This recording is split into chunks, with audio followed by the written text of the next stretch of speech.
Bobby Nicely. I love your last name, by the way, Bobby Nicely. You Thank you. got to be a nice guy to have the last name Nicely. It is such a I try.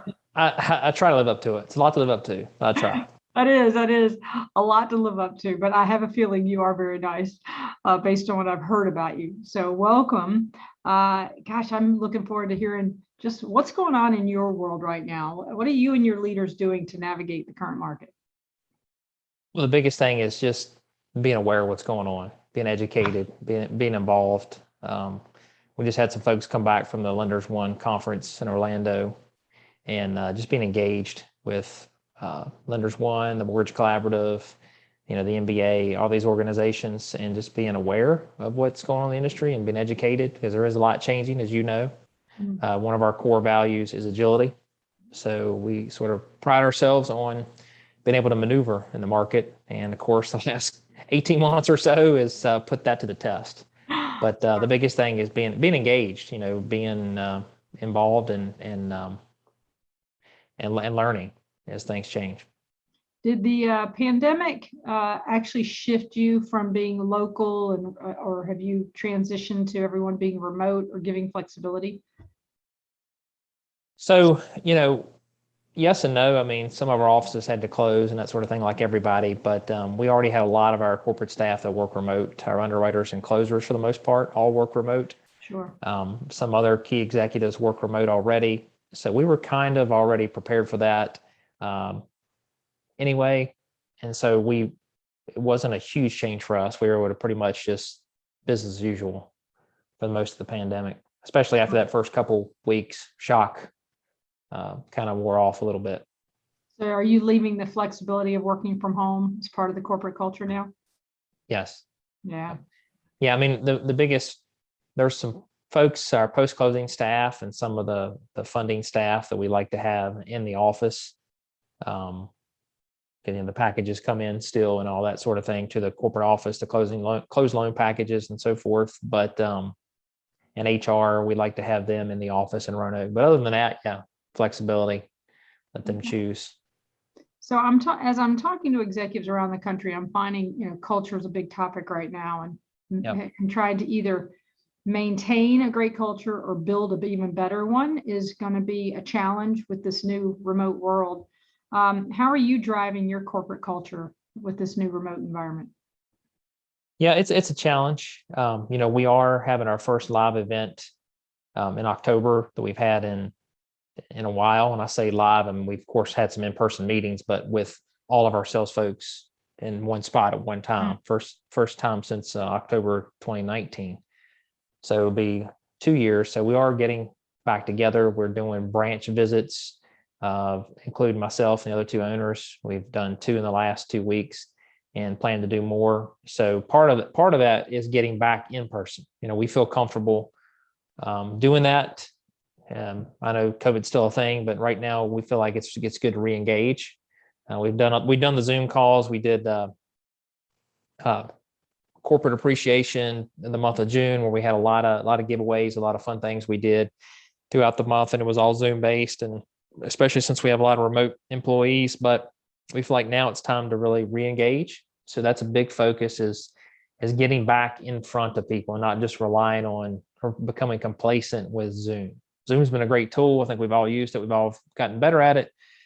It's helped in many ways, make us more efficient with meetings and such, but nothing, in our opinion, beats face-to-face. So that's a big part, is re-engaging face-to-face. Yeah, couldn't agree more. I think the face-to-face can never get replaced by Zoom. We are human beings. We want to be together, if you will. Yeah. So if I was a recruit right now, Bobby, and I was looking at your company, how would you describe ALCOVA Mortgage, and as to why I would want to work there? Well, you would find a very entrepreneurial culture. As family, we pull together. We're there for each other. And we look out for each other. We want the best for our people, and our whole focus is, and our overarching goal is to improve the customer experience. And in that experience, we include our loan officers.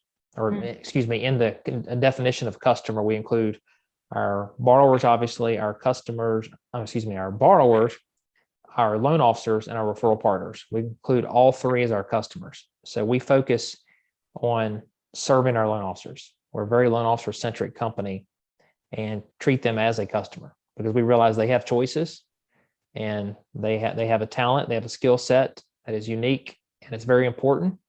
And so we build our company around that skill set and seek to serve them and create a better experience for them as we're doing for our borrowers. And of course, the referral partners are very much a customer. You know, if they were to stop referring us loans, over 95% of our business is from either referral partners or past clients. So they're very important to our business as well. So we have that culture. You mentioned the word culture, very customer centric culture, which includes a loan officer. I love that. I love that. Well, I'm always trying to bring out into the market, like what's going on in the boardrooms, what's really happening behind closed doors. Would you share sort of today, what's the greatest priority you and your executive team are working on? Sure. So the number one priority is to improve the experience for the customer. I mentioned the three people that we define as our customer. Sure. But in that part of doing that is simplifying the mortgage process. And that's our mission statement. So our number one goal is to continuously improve the customer experience. Our mission is to simplify the mortgage process.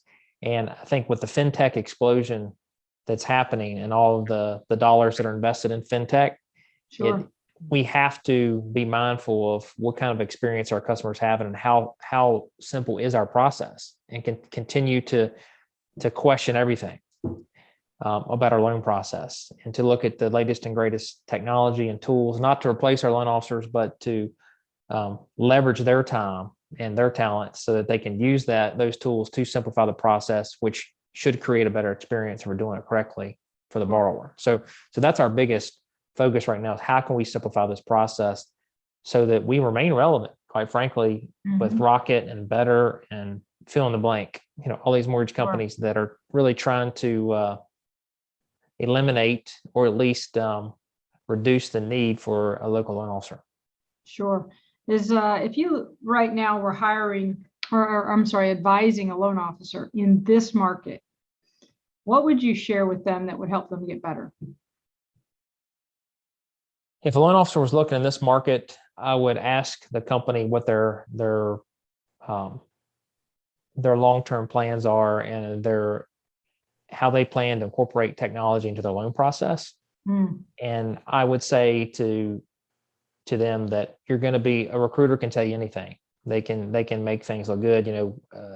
We can all make shiny flyers and talk about 10-day closings and all those types of things. But when a problem occurs, how does the company handle it? Because you will have a problem no matter which company you go to. No company's perfect. How do they handle their problem? So if I was a loan officer, I would probably want to talk to loan officers and ask them, how does the company you work for handle problems? And that'll probably tell you more than anything else, because everybody wants to tout the success stories, but what about the problems? How were the problems handled? Did they do the right thing? And the question, a long-term goal, for us, we have no private equity funds. We have just the three of us owners that have owned the company the entire time. So we have no one pulling the strings. I think that's important to ask, is who is the owners and leaders of the company, and what is their backgrounds and what is their agenda? If private equity is in that equation somewhere, then it's most likely looking for an IPO or a sale, and that's not always good for an officer long term, because that means there's going to be a transition in the future. All right, so let's end with this question, because I'm always curious, because you guys have been in business 18 years.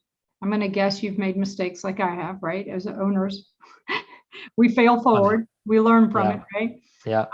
The biggest one, I think, is a decisioning for all of us is who we bring on our team. And specifically, every organization is, if you always say, look at the top, right? Look at the leaders. Now, you guys have hired leaders. I'd love to hear from you as we end this. What attributes do you look in to the leaders that you hire? Sure. I think it starts with character. We talk about how you handle problems. Sure. You have to have to be able to trust your leadership team and that they're going to make the right call. There's a lot of pressures in this industry. There's a lot of pressures to shortcut things. Yep. And we all know realtors and builders and everybody, they want the transaction to close. And sometimes it can be easy to get caught up in that as a leader, to just say yes. So I think character is very, very important. And then competency. It's not an easy business. There's a lot of variables. And the last one would be, humility, making sure that you admit that I don't know everything, and so ask a lot of questions and spend time listening, as opposed to saying, oh yeah, I know that, or I have the answer there. Sometimes we don't have the answer. I know I don't. Right. And so really something that, especially over the last few years, we really recognize that humility is so important. Yeah, you can find competency, even though it's very important. I know I listed it number 2, but if you don't have the character and humility to go with it, then there's going to be a problem at some point. I love that, Bobby. I can appreciate that from you. Yes, nicely is a good name for you. I bet you lead with a lot of love and care for your people based on just talking. Yeah. Try to. I mean, my faith drives me, and so there's a big reason for our purpose in serving. Our purpose statement is to create a better way to serve. And it's not just, again, our borrowers, but our local community and our team members. That's what drives us each and every day. And how do we create a better way to serve? It's not just focus on the status quo, but how can we get better? I love it. Well, we at XINNIX also lead with our faith and turn it over to God every day, and are prayerful that Amen. we act in with His wisdom, and that we are walking for others to actually eventually understand that the blessings we have are not ours, right, but ours to give away. Absolutely. So. Absolutely. We're just a steward of those things, and sometimes I have to remind myself of that. It's if somebody wants to pat you on the back, the ego wants to take credit for it. It's like, we're just a steward, and then of course, after the next mistake, you quickly come back down to earth anyway. Right. So, well, pride goeth before the fall, so I'm always that ego's there, like it's not really mine. I didn't do it. So absolutely. Thank you so much for your time today, and it's a blessing getting to know you just a little bit more, and no doubt about why you're successful. And so I continue to think about you, and thank you for the business that you've sent us, and we appreciate it. But it's great getting to chat with you. You got a great company, top notch. Thank you. Heard good things about you over the years, and keep doing what you're doing. It's a huge, important part of the industry. Training is something that most of us, and we've been guilty of it, don't do enough of, or do it as well as we should. So I think you have a great calling and a great future ahead of you. Thank you very much. All right. Well, you have a blessed day. You too. Thank you so much. Thank you.